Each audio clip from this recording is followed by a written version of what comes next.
So we are going to get right into it. So the topic for today, and if you guys see me looking down, I'm looking down at my phone. Hermisha gave us a great topic to talk about today, and I did put this in the mix. It says, what are the qualities of an FBI woman? When I saw that, who remembers this? Shout out to the CIA, one love to the FBI. Oh, I get chills just remembering all of his little sayings and his soundboard. I don't know about y'all, but I would feel the slap, like the whoosh, like I would feel it when he would. Oh, I miss him so much. But anyway, what are the qualities of an FBI woman? On this episode of the Wives Club, we'll talk about tips on playing up your elegance and sophistication to attract a quality man. We will address tonation of speech, dress, style, etiquette, manners, ability to respond with grace and tact. Ooh, that could be a whole episode. Conflict resolution.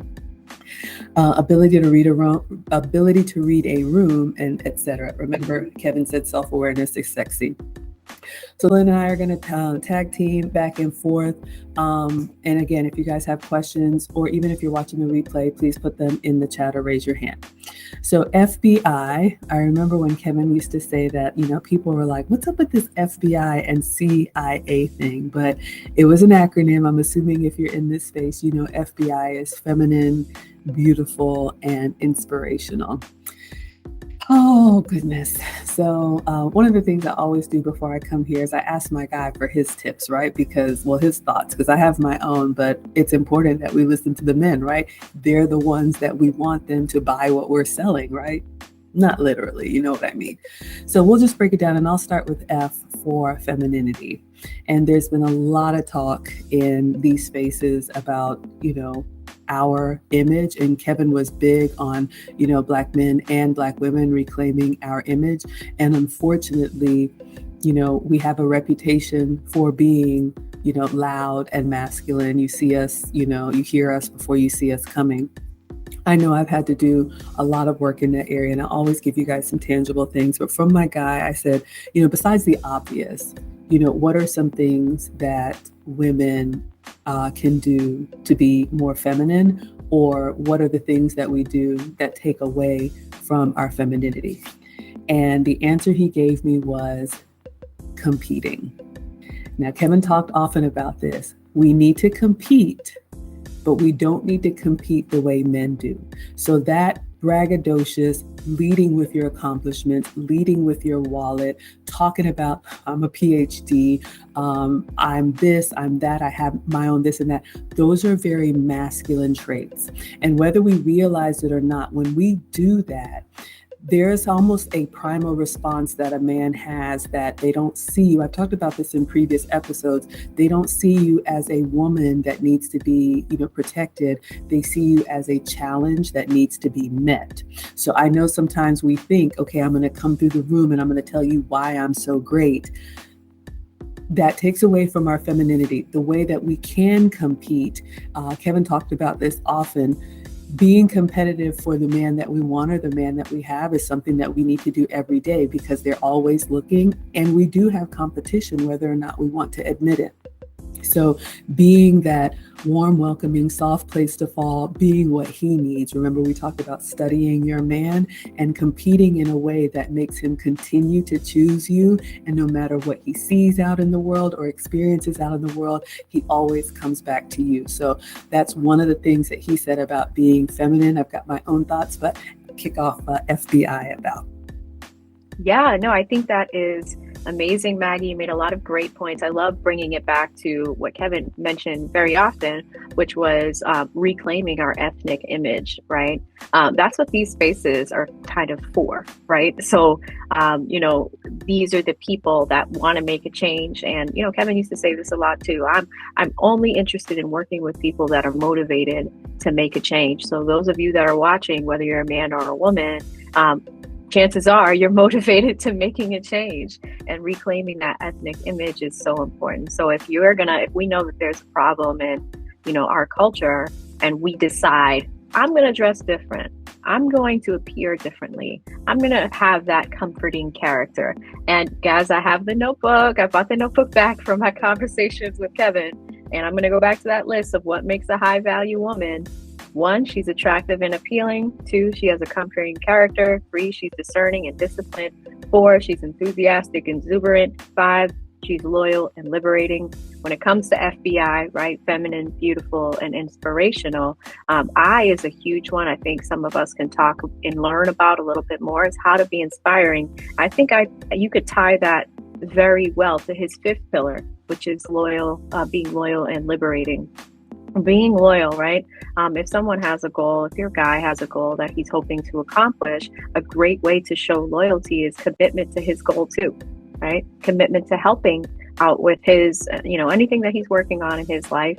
If you can add value in small ways to make it easier for him to do his work, easier for him to pursue that goal, that's a great way to set you apart as an FBI woman. But even the liberating part, it's just so many different things that you can apply in the liberation, right? But when you can free up time for him, when you can make things easier for him, anticipate his needs, that's a great way to do it. But you also need to do it for you too, right? And that starts with growth within yourself and having a growth mindset. So small things, but I love what Maggie mentioned about competing too, because you should never compete with your, I think the most important thing is do not compete with him, right? Do not do that. I've learned that the hard way many times before in life, but I would say, we can't compete like men, but the most important thing is to never compete with your man, right? Ever. That should be like stamped on foreheads, right? Don't do it. So I just wanted to mention those things to get us started and start thinking about some of these themes, because Kevin's catalog is so deep with gems that we can all learn from, especially for women. He talked to woman after woman every single night for years and spoke to men every single night for years. So there's a lot of lessons that we can start taking away from these conversations.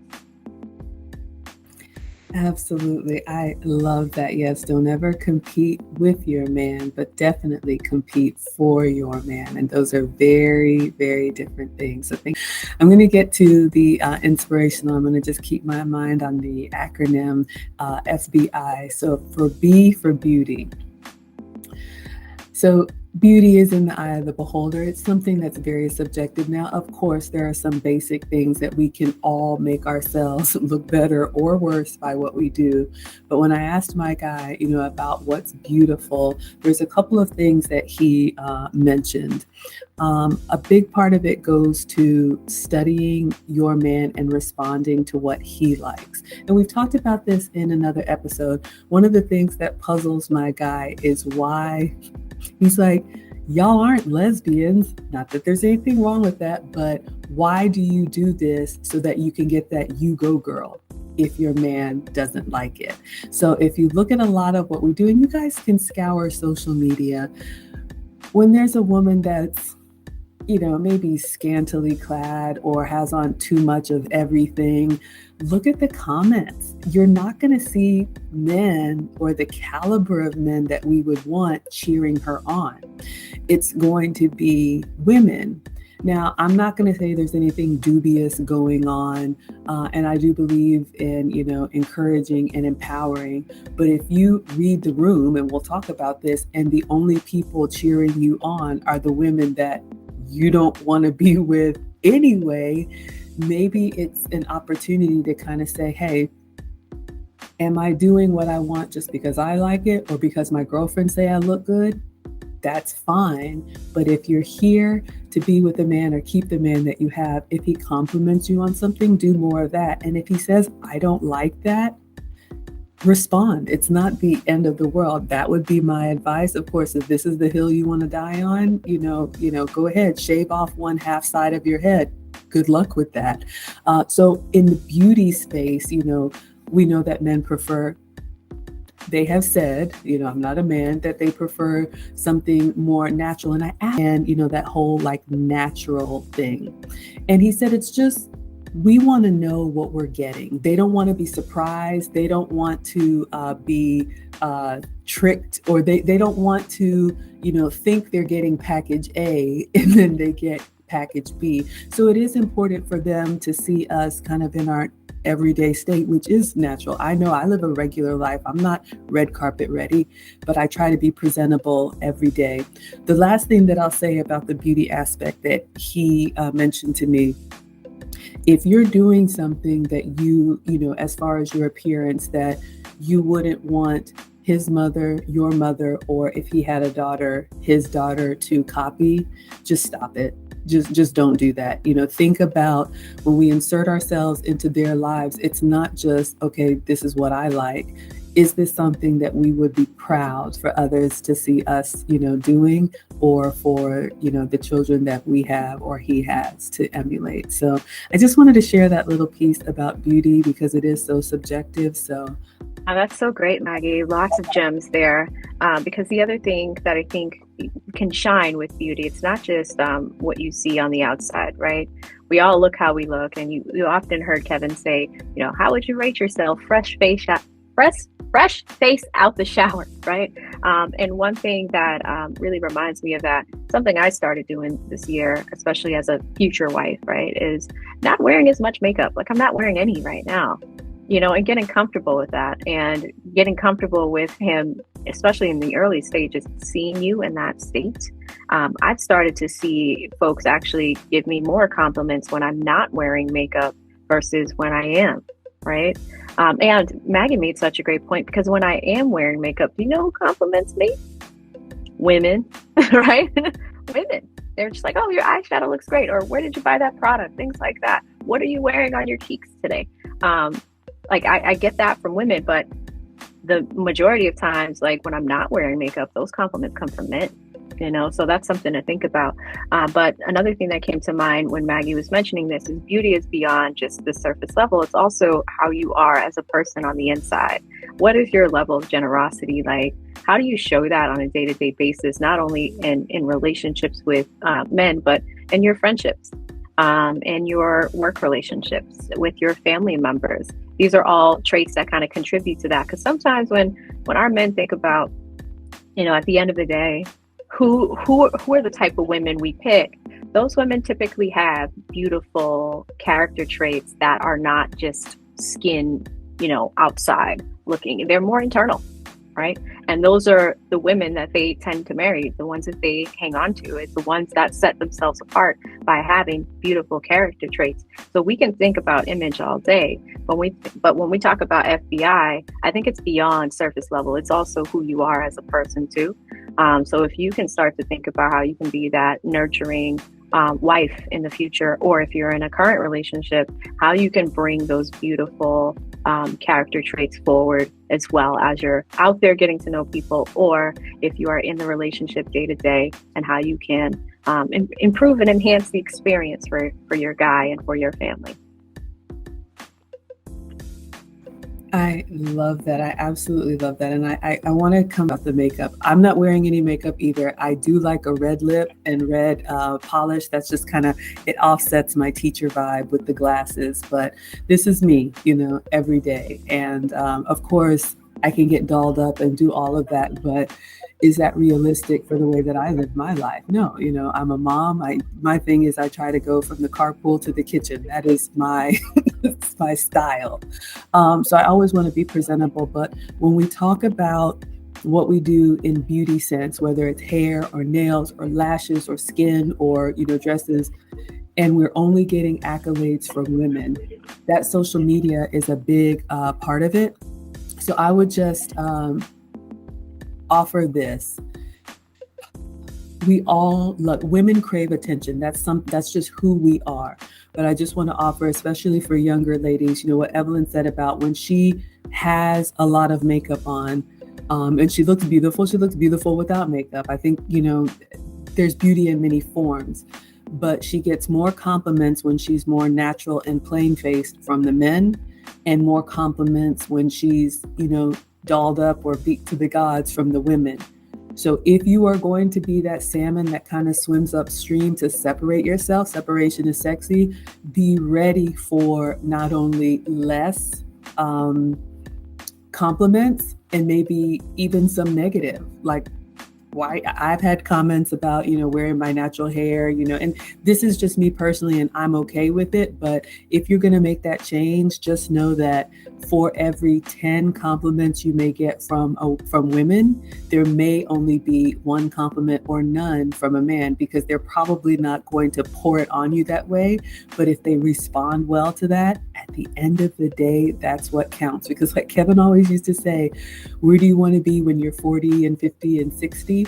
And especially this time of year, we've talked about the holidays. Ultimately, we want to build that relationship that lasts. We love our friends, but they're not necessarily the ones that we want to be with at the end of the day. So just keeping that in mind. Okay, so we talked about feminine. We talked about beautiful. Let's talk about inspirational. And again, this is me asking my guy, I'm like, how can we as women inspire, or how do we inspire men? Because of course I have my opinions, but Kevin was big on building a men's space, and that's why I booked a session to ask his permission, because I'm always very respectful. This is his platform and will continue to be. So what he said to me, he said, you can inspire a man by being what he needs. And then of course I'm like, okay, well, what does that mean? And he says, most men, not all, but most men, when they think about their accomplishments and being successful in life, they have a vision of being an old man. You've lived your life. You've accomplished what you want. You look at what you've done. You have a wife, a kid, the grandkids, and they're around you. And especially this time of the year with the holidays, that is success to a man. That is how you inspire a man to get up and go slay every day. If you can, however you do, provide him that type of reward, because it is a reward for all of their years of hard work and sacrifice, that legacy really is important. And whether you're having children for him or not, if you can support him in building the life dream that he wants. And if that's not his dream, ask your man, what do you want life to be like, when you're 60 or 70, or when you're retired, or do you plan to retire? And listen to him and study him and find a way to be useful to make that come true for him. So if he, is an entrepreneur, or if he's working, corporate, or if he's doing something philanthropic, or, something in the church. I mean, I don't know. There's so many different ways that men have their dream, but you inspiring them to get up and go get it every day. So that could be keeping a warm and welcoming home. That could be being on his arm as a feminine asset to soften, his more, masculine competitive side. That could be being a mother and giving him the family that he's always wanted. That could be a stepmother, stepping in to be an example of, how he wants his kids to see a loving relationship. That could be supporting his nuclear family, being a good daughter-in-law, or it could be anything. So that inspirational piece is really, really key. And that's what we can do to be that FBI asset. So I'd like to share. Yeah, I think that's great, Maggie. So many gems in that one. And that's why I like these conversations, because we play off of each other here. Like, whether it's between the four of us, and we try to add value to these discussions by looking at it from different perspectives, different lenses, different generational things too. And, most importantly, life experience. I think one thing, especially if you're at the start of your journey as a future wife, from my perspective, a great way to inspire is by having a rich, colorful life on your own, meaning that you have hobbies and things that you like to do on the side that are a little bit unique to you, that make you more appealing to a potential man, right? And that means having passion. So maybe it's something that's creative that you like to do that makes you you. Maybe you have a hobby that makes you you. But when you can inspire, and he's just, the worst thing you can do is just be stagnant as getting to know someone, and you're just kind of waiting on their beck and call, right? But if you have things that make your life full, and also with the space to get to know somebody, because that's important, right? But if you have an exercise routine that you're really passionate about, right? And that's something that you like to do on the side, when you get into relationships, don't stop doing those things, right? Because you're going to feel a little like something's missing almost, right? And what we inspire by having full lives, full colorful lives, right? Because when they meet you, that's who you are when you come into the relationship.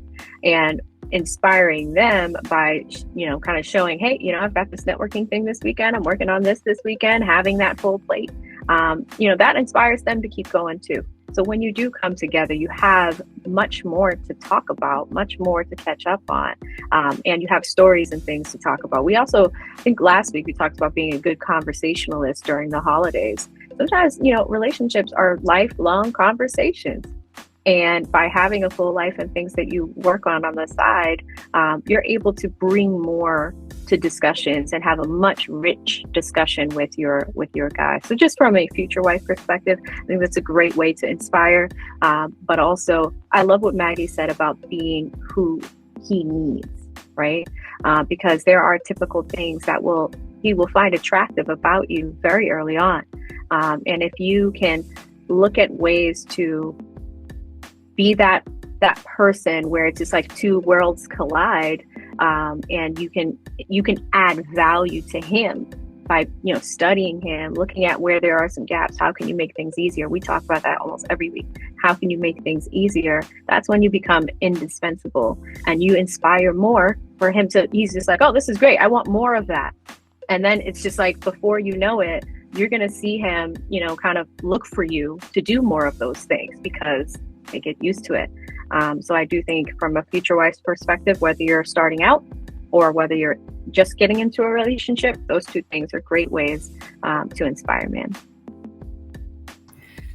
Oh, I love that. That was so good. That part about a relationship being a lifelong conversation, because y'all, this is real. This is the real world. I mean, I'm 47 now, but I remember being 27, and one day I'll be 67. So it's like being able to have that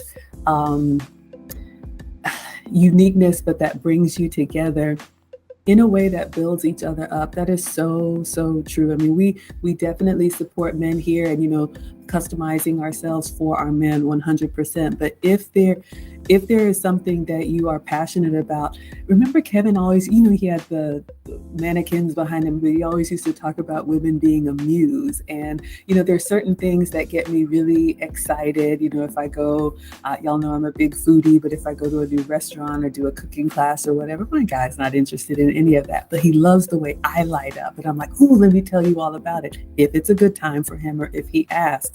So you definitely don't want to just be sitting around doing nothing. If you talk to men in their circles, one of the things that they despise is having a woman who sits at home all day and like she doesn't turn on until he comes through the door. No, you need to have a full life, of your own, of course, in support of him. Okay, so I shared with you guys a few things. And again, if you have any questions or if you guys have any comments, you can put them in the chat or raise your hand, but we'll just keep going on.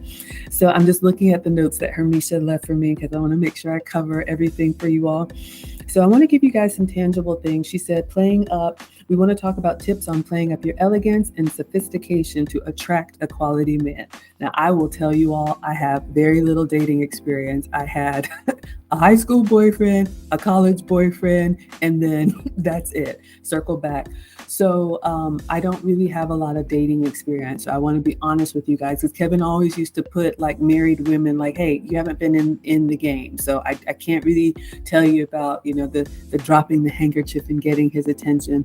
But I do have a lot of long-term relationship experience. So I hope that's helpful. So and I've done a lot of work. So the elegance and sophistication I've shared with you all, and I'll just continue to say it. I've done a lot of work, completed multiple programs in etiquette classes and elegance classes, and I continue to do work every month to make sure that I stay refined. And this is something that my guy, I think I shared with last week, he actually picked up on, because after my divorce, I reconnected with a childhood love, and I can tend to be like kind of giddy and kind of silly. And when I reconnected with him, I realized, and he shared with me, he's got some goals to be one of the Black VPs in Atlanta, and he's doing this and that. And I was kind of like, ooh, yeah, I need to get it together, because I'm a little bit like, childlike and it's not as refined as I want to be. So I took it upon myself to research some classes, pay for it myself, like Kevin said, making that investment and really studying. And like I said, the next time that we went out, my conversation was better, my posture was better, my poise was better. And he was like, babe, what's gotten into you? And I'm like, oh, I'm so glad you asked. And I told him about the work that I was doing. That can be another way that you can inspire, because you're showing that you're getting better. But the point is, there are so many resources, and I've dropped some of them in the mix. There's also a free Facebook group from one of my etiquette teachers that you all can join. If you want, I'll drop the link again. But there's certain things that you can do to set yourself apart.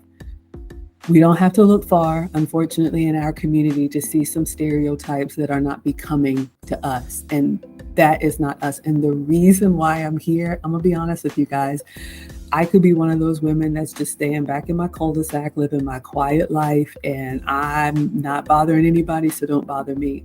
But my guy actually pushed me. He was like, Margaret, you need to get this message out. There's so many more women like you, but they don't speak up.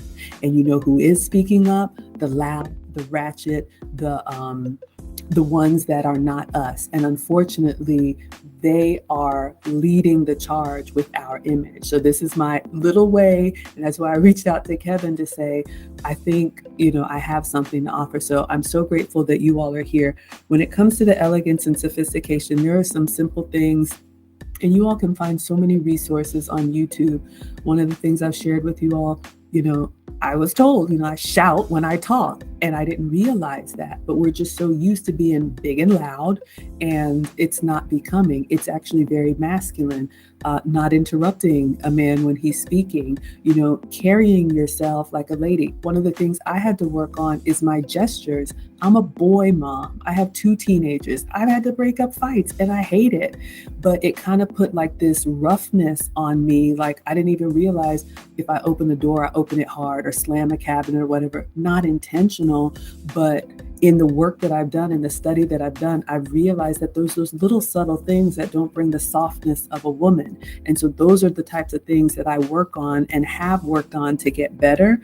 And so, I can't tell you how to attract a quality man necessarily, but I can tell you some things that I've done to stand out and be different. So read the room, look at how people are acting around you. And if, everybody is, all body parts exposed, maybe you're the one who's dressed a little bit more modestly and you're covered up. You will stand out because you don't look like a carbon copy of everybody else. So especially for the younger women, I'm not telling you to be a prude or anything like that, but I definitely wanted to touch on those things. How to attract a quality man. Oh yeah, this is good. I'm excited about this one, guys, because I actually had a style up with Kevin and we talked about this, right? And I'm going to just kind of use his ABCD. So he starts with A being appearance, 2 being behavior, B being behavior, C being communication, and D being your digital footprint. This was fun for me because I got to go shopping. It was expensive. And if you know Kevin, he goes to the top of the price list, right? Because he really, really thought it was important to, number 1, understand your style personality first, right? Like he asked me some very, for me, I didn't understand in the moment. He's just like, if there's one animal that, you would describe yourself as, what would it be? And I was like, why is he asking me this, right? And the answer was a cheetah. And he's just like, okay, that makes sense. That means cheetahs are fast. They burn a lot of calories. Like, I was just like, how does this relate to style? But the beauty of it is, he also asked me, like, if there is one woman that you would say your style personality is the most like, or that you aspire to be like, who would it be? And then I thought, and I was just like, oh, Jackie O, all the way. He's like, okay, you're a classic Chanel. Now I know where to start. So then he started kind of recommending what how I wanted to perceive myself out to the world. That's the external part, right? So with your appearance, for me, I thought it was very important, especially as a future wife, and understanding the type of man that I wanted. I needed to understand what he wants. So even with the appearance, to find him, I have to appear as someone that he would be interested in. So, I'm going to talk about social media in a minute, but I deleted everything off of my social media that did not convey what my style was like, right? If I wanted that elegant style, I had to appear as an elegant person, but also become that elegant person, right? That means investing in myself. So I invested in a style coaching session with Kevin. The next thing, so if I thought about behavior, that was more of the elegance and sophistication courses that Maggie's talking about. She has shared a lot of them. She's recommended some to me, and I took one from Anna Bay, which, you know, was a little expensive, but a lot of these people will have free resources to get your feet wet, but they also do offer promotions from time to time. So if it's one of those things where we know, you know, these things can be expensive, but just kind of watch them, start to watch the videos too. Like Anna, I think, is an amazing resource. I've learned so much about her or from her, even when it comes to like color theory and the colors that we wear that match our skin tones, but also colors that men are attracted to. There's an entire science on this, but with behavior, and we'll get to the digital footprint. We'll actually do it right now. So the communication and digital footprint. There are ways that you can communicate verbally, non-verbally, but there are ways that you can communicate about your personality, like on social media. So like I mentioned, I had to do a social media cleanse. That means any pictures that were not appropriate for work, any pictures that were not appropriate for a potential husband, were not going to be on my social profiles at all. Right? Because, you know, and I hear some of the men in these spaces talk about this, they even look at your body posture, the way you pose for photos. MTR talks about this. If she is posing in a way where her hips are out, it conveys a message. It's communication. It's non-verbal communication. So I think we need to think about that. A lot of things that people do, sometimes we go on vacation, we have the bikini pics up. It seems like we're having fun, but what does that convey if someone gets to know you? Even if you're on dating apps, the first thing they do is they go to your social profiles. They're going to see who you are in those, like, how do you appear in pictures? If you're in a bikini, yes, it's good, but you're putting the goods out for the world to see. So that's another thing, right? I've actually heard that from a man recently that I was getting to know. And that was one of his pieces of feedback, is like, if she has it out for everybody to see, then it's not for me.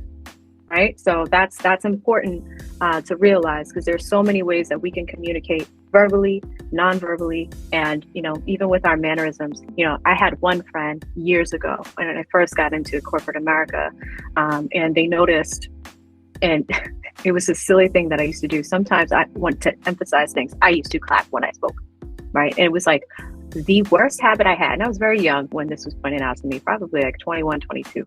And, you know, for me being that young, I didn't think anything of it. But it wasn't until people mentioned, like, hey, you know, you're in the financial industry. If you are giving people financial advice, that's not a good way to communicate, right? Didn't realize it. So that's something, you know, we have to kind of look at. There are ways where you can kind of test yourself to see how, you know, you communicate non-verbally as well. How do we use our hands when we speak? To Maggie's point, not interrupting others when they're making points. That's a hard one for all of us, I feel. But I think men absolutely pay attention to that. And sometimes if they mention, sometimes we'll do things and not realize that we're doing it.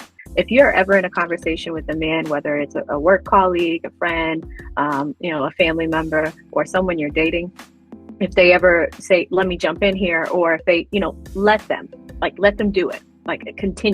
Sometimes we just need to stop, right? Stop while we're ahead. So I would say in communication, that's important. But with the digital footprint, so important. And I'm not going to touch on that again. You guys know, just make sure your LinkedIn is it's a good picture of who you are. Your social media is good. So, Instagram, pay attention to how you're posing for photographs. Anna Bay has a science to even doing that, right? So I would encourage you guys just to take a deeper look at what you do have. Same thing with Facebook. Facebook seems to be a platform that's been around the longest. And sometimes we have pictures that date back to the early 2000s. So I would even give that a scrub, to be honest, guys. Go back to that. Because like I mentioned with my clapping 10 years ago, I don't do that now. But it's just, you might find pictures from 10 years ago that just may use a scrub. So I would just think about that because they're always watching us. Men are always watching how we move. And I think these ABCDs are amazing. And like I said, Kevin does go a little bit over the top, but you don't have to spend a fortune on your wardrobe to get the desired result. But it does require you understanding who you want to show up as why do you want to show up as that person? And you need to be that person, because it can't just be an image. You have to actually walk it, talk it, put it on the wood, as he would say, every single day. So many Kevinisms that I miss. And the Emma DuPont School of Etiquette. She is another one that I follow. I have taken her signature program and multiples of her programs, and she has a free Facebook group that anybody can join as long as you're willing to follow the guidelines. She puts tips in there. She has the blog in there. We can ask questions. You guys will see me posting in there. This is not to promote anybody else's content, but I definitely want to share with you all some of the resources. I've taken, Anna Bay's signature program, multiple of her programs. And then Woman of Elegance is a sister in the UK area that has a program as well. And she's talked about that, like getting people's attention with snapping or any of that.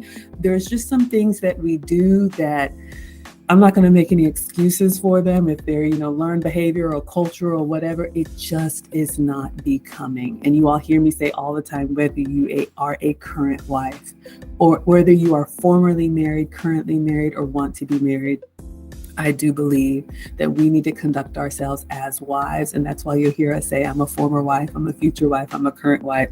So, and I want to encourage you, the work never ends. I still take these monthly refreshers because sometimes you can forget yourself. But when you stand, when you put your hand on your hip, and y'all know that pose that we strike, it sends a message to a man because we're accentuating our hip. It sends like a fertility message, like it shows our body shape. And there's nothing wrong with that. But these are the things that you will learn. And I'm not saying don't take the sexy picture, but how beautiful would it be to send it to your guy, and then the picture that's online is just something that's happy and modest. Make sure you elevate and separate and keep him, in such high regard that it's kind of like for his eyes only. Believe me, you don't want the accolades from 10 or 100 women that would probably tear you down as soon as, you made a slip up. When you get that genuine compliment from your guy, there's nothing better. Okay, so what else did Hermesia say? Tonation of speech, dress style, etiquette, manners, ability to read a room. All right, so I'll just do a little touch on all of these, and then we'll do another round. Tonation of speech. Okay, 1 second. I see you, Chris. So tonation of speech. In our community, like Evelyn and I have said, a big part of relationship building, not only with men that we would be interested in for a relationship, but your professional and other ways of personal development. We do not use our inside voice. A lot of us are louder than we think. So one of the exercises that I did in the Anna Bay's class, she has you record yourself. And I work in technology, so I'm in Zoom meetings all the time anyway. I go back and I watch myself in meetings to kind of see, I didn't know I say I know all the time, or this or that. You'll learn that in Toastmasters and other professional things, but you will see yourself and you will hear yourself differently. So definitely 2 quick tips. I always like to give you all tangible things that I have done to instantly improve your elegance and sophistication that I've had to do. When I used to talk like this all the time, slow down and lower your volume. Those 2 things have been huge for me. So I wanted to share that about tone of speech. Dressing, and I know I'm wearing like a little sweatshirt right now, but I usually try to expose like a little bit of skin because it is feminine. I've worked very hard for my collarbones, but I'm modest anyway. We talked about the colors, whether or not you do the color theory, but you all know there are some colors that elicit a response. Just be mindful of the occasion. And, that's probably the biggest thing that I've taken away. Dress appropriate for the occasion. We talked about this last week when we talked about going home for the holidays. You can wear a sparkly dress that's still family friendly and appropriate. Okay, so we know what you wear out to the club. And sometimes in our community, I see women, y'all have seen the girl in the office with the stripper heels, right? It's just so inappropriate because you spend a lot of money on these shoes, so doggone it, you're going to wear them. It's not the right look. There's a time and a place. So your dress, be comfortable, be cute, but make sure you're appropriate for the occasion. Your style. I'm not a stylist. I've hired a stylist because believe me, I need one.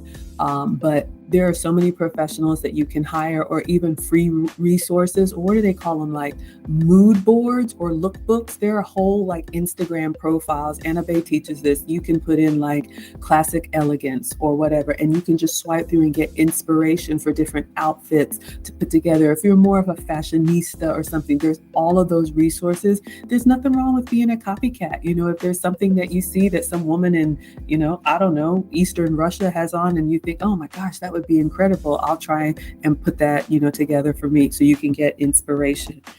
Let's see, I'm doing a little rapid fire. Oh, etiquette. This is a whole, they have so many courses about etiquette, and etiquette, really what it comes down to is just knowing the rules for the occasion and acting accordingly so that you make other people feel at ease. Modern etiquette is not really about the proper knife and fork, and of course that's a part of it, but do you seamlessly, appear, and I just said, do you seamlessly fit in any occasion? If you're at, God forbid, a funeral, or, a solemn ceremony, or at a family gathering, or, at a business meeting, do you know the rules for each area? So just being mindful of your surroundings, and, one tangible tip, watch the people around you and see how they are acting. You can learn a lot by watching what people do. You can learn things that you want to do, and you can learn things that you definitely don't want to do. In our community, sometimes I have seen we operate like, I'm the only one in here, I don't care what anybody else says. Not only is that selfish, it's not becoming. This is not spotlight on you. The world does not revolve around us. I know we like to walk in and have that moment, but as men are hunters, they want to see you in your own element. Of course, maybe having a good time with your girls, but not seeking the attention, not looking, are everybody's eyes on me? Are you just having a good time and enjoying yourself? Are you making eye contact? Are you smiling? Are you warm and welcoming? Do you give him a reason to come learn more about you? Or does he see everything he needs to see from across the room? So that's an option for etiquette. Manners, kind of the same thing. Kindness, politeness goes a long way. Kevin used to talk about this a lot in our community, us being entitled. We do not deserve a man. God knows we do not deserve a high value man. I tell my guy all the time how grateful I am, how appreciative I am, that how much, I admire him and respect him.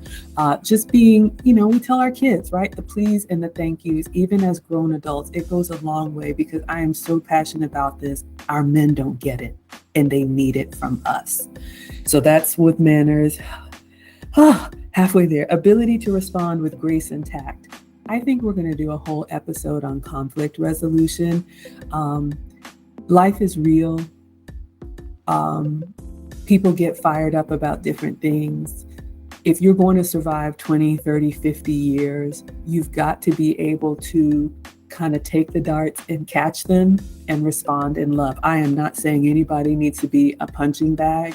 We can go a lot more into that, but don't have to have the last word. Don't have to have that little dig in there. It doesn't help. You're just making it worse. And what you're doing is you're planting seeds that you're going to not want to harvest, because people remember how you make them feel. Okay. Reading a room. We've talked about this, but I will just say, let's be mindful of the people that are around us. Be kind and considerate. One of the things that I learned from Anna, like an elegant woman, I'm thinking about Jackie O or even Princess Diana, how even when they would visit like a hospital or something, like it wasn't about their star being the biggest in the one. Like I always look for the little people, or the older people, or someone who's struggling, maybe in a wheelchair or whatever, and just give that generosity and that love and see what other people need. And believe me, you are already being watched, and people see those little things. So I know that was a lot, but I just wanted to touch on those things. And any last thoughts on that laundry list? Speech, dress, style, etiquette, manners, responding with grace and tact, ability to read a room, or anything else you want to close out with? But real quick, before we end, Maggie had some really good points, and I know we're just over time. FBI women move differently, meaning, and Kevin said this, they will wait for the man on a date to open the door for them. They'll just, you didn't open the door for me. Because I expect you to open the door for me, right? Things like that. Or if you're getting on an airplane, Anna Bay says this, maybe, you look around like, is someone going to help me put my luggage up? It sounds pretentious. I know it was hard for me at first, but I started moving that way and projecting myself that way, where now it's a second nature, and it happens. So these are just small little nuggets. We're going to continue to share them. But that's all I have this week. I'm so happy you guys are here week after week and really learning and gathering intel from us. So really good stuff. Oh, thank you so much, all so much. Again, the Wives Club is here for you every week. And I know this is our way of giving back, but you have no idea how fulfilling it is. I almost scheduled with Kevin about 3 times and backed out because I was horrified and scared. I am so glad that I did, because he created this space for us. And yes, it's not over. We could all get better. I continue to do the work and share it with you all. And Kevin did say, older women, we should be winning because of our life experience. There's just a few things that we can get better at and we can all improve. So thank you for the feedback. Thank you, whether you're watching live or on the replay. I will post the video as soon as it downloads. And if you all have any thoughts or other questions, put it in the comments. Any other topics you want us to cover for next week? I'm really thinking the conflict one might be a good one, but we definitely want to be supportive in this community. So again, thank you all so much for being here, and we will see you next week on the next episode of the Wives Club. Goodbye, everyone.